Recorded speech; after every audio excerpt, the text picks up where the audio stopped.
In the next phase of our stairway renovation, Jay and Bryson sand the steps to make them nice and smooth. So I want to take this and match that.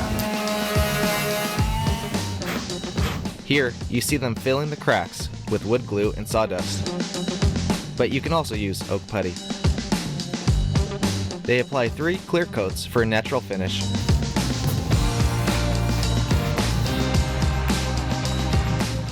And sand between coats.